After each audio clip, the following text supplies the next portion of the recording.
El Código Penal Integral que está tramitando la Asamblea Nacional por orden del Gobierno, pues está generando una serie de inquietudes, de preocupaciones muy graves por parte de ciertos sectores. Hoy vamos a hablar de un tema que también es muy importante y que afecta a mucha gente y cada día a más. El tema del control sobre los contenidos digitales. Está aquí el abogado Efrén Guerrero. Él es miembro de un colectivo llamado Asociación de Usuarios Digitales, en nombre del cual pues tiene reparos que hacer. Abogado, buenos días, ¿cómo le va? Gracias. Entiendo que el artículo 474 es el de su mayor inquietud. ¿Por qué? Jorge, por una razón importante, el artículo 474 establece un mecanismo de registro físico y también mediante cámaras digitales el trabajo que haga una persona en un instrumento de tecnologías de la información y comunicación en torno a su acceso a Internet. ¿Qué implica esto? ¿Cámaras de televisión? Cámaras de televisión, incluye cámaras de circuito cerrado. Así es. Si cualquier persona que esté trabajando debería tener una cámara que registre. Según lo que está establecido en el artículo 474 en su construcción actual, sí, deberíamos interpretar eso. O sea, en cualquier espacio que existiera Wi-Fi. En cualquier espacio, o sea, en todos los locutorios debería haber cámaras para registrar quién está, qué hace, a dónde entra. Debería entenderse bajo la lógica del artículo 474 en este momento y su redacción actual, sí.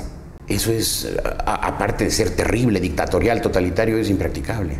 En términos de técnica hay un primer problema. En términos de técnica se ve que hay aquí una tensión imposible de reparar con este artículo, según nuestra opinión como Asociación de Usuarios Digitales, entre el garantismo establecido por la Constitución de Montecristi y un probable derecho penal del enemigo. ¿A qué me refiero con derecho penal del enemigo? Una expansión constante del derecho penal que está en contra de las libertades básicas de estos últimos 2 siglos de constitucionalismo que han dado base a nuestro esquema actual de derechos. En este orden de cosas, es impracticable en términos de política pública. Para hacer política pública debemos pensar 3 alas principales: la legislación, presupuestos y pues acciones y obras de política pública. Es imposible, en términos materialmente imposible, para que todas las acciones que tenga un ciudadano frente a una terminal de Internet, un teléfono, por ejemplo, tenemos 17 millones de líneas de teléfono en el país, cada una puede tener Internet, que puedas en este momento tener un registro físico de entrada, salida, páginas visitadas en general, ¿de acuerdo? Y por otro lado, que haya un registro mediante cámara. Para nosotros, pues... Es decir, el gobierno, si es que eso pudiera cumplir, si se cumpliera, podría saber con quién hablamos, con quién nos comunicamos por teléfono, a quién le escribimos un mail, qué páginas de Internet visitamos, qué información leemos. Como le repetiré, según la construcción del artículo 474, lo conciben como un mecanismo de investigación. Como Asociación de Usuarios Digitales, nosotros consideramos que ese artículo tiene que ser eliminado porque existe un mecanismo que está regido por el Estado de Derecho. ¿Eliminado? Eliminado. ¿O reformado? Eliminado. Eliminado. Eliminado, porque existe un mecanismo en el mismo Código Orgánico Integral Penal, que es el artículo 472, que establece que cualquier persona, que si la Fiscalía necesita una intercepción telemática con el objetivo de establecer este tipo de responsabilidad respecto a un delito o una investigación necesaria para investigar el cometimiento de un delito, que son necesidades básicas en una comunidad democrática, existen los jueces. Claro. Tiene la posibilidad de solicitarle a un juez, y el juez, que es el establecido para establecer, es el encargado para establecer este tipo de situaciones, es el encargado para hacerlo. Si lo estableces como una norma, es una norma de acción directa limitante de derechos por default.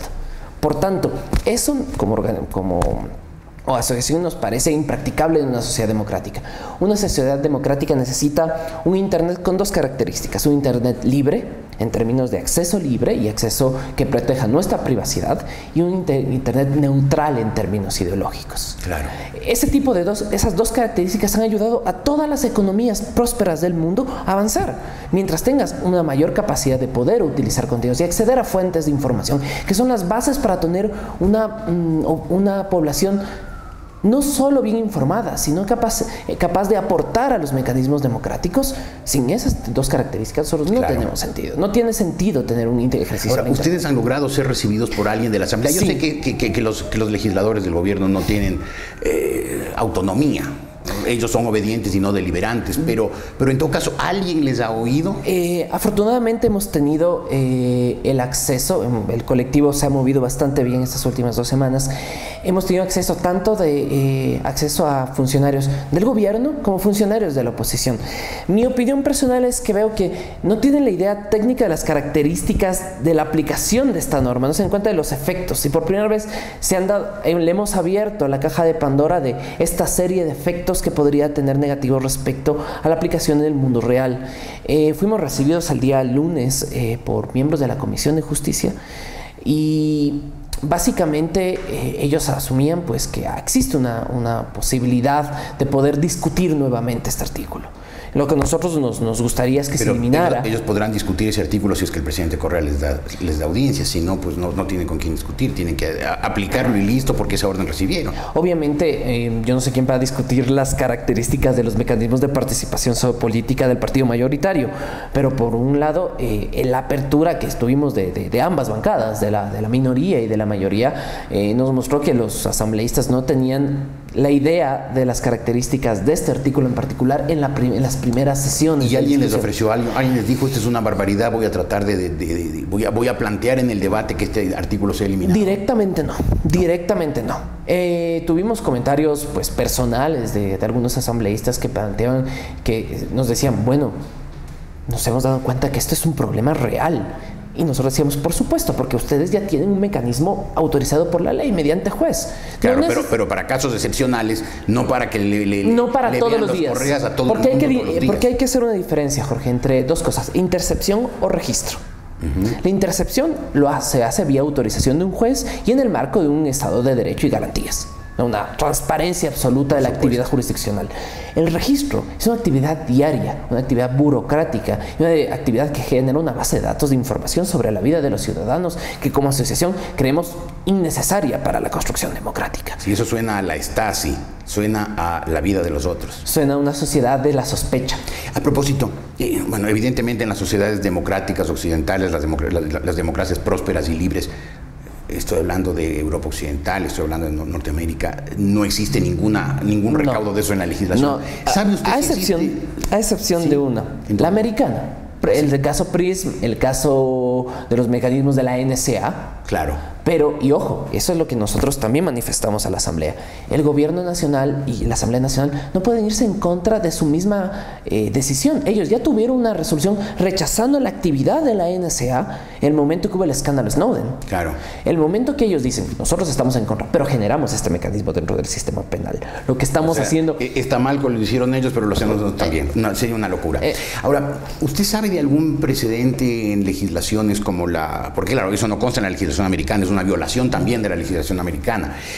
¿Usted sabe si esto existe, por ejemplo, en países como Rusia, como Bielorrusia, como China, países totalitarios de amigos del Ecuador? Debemos tener en cuenta que la unidad de escucha y hackeo tecnológico de China es la más grande del mundo. Claro. La unidad 6318 es probablemente la unidad más grande del mundo de hackeo tecnológico, al punto que organiza escuchas no solo de índole política, sino de índole empresarial, para generar ventajas estratégicas para las empresas chinas en su bullante espionaje industrial. Claro. Entonces, obviamente, existen precedentes, pero las sociedades democráticas no pueden tener este tipo de situaciones. Y por otro lado, no podemos generar una sociedad en que volvamos a los ciudadanos probables delincuentes por default a través de una norma, porque al parecer esta norma muestra que la mayoría de ciudadanos utilizamos el internet de una manera no autorizada por el régimen. No existe tal cosa como una manera no autorizada por un régimen. Además, el régimen no tiene por qué autorizarnos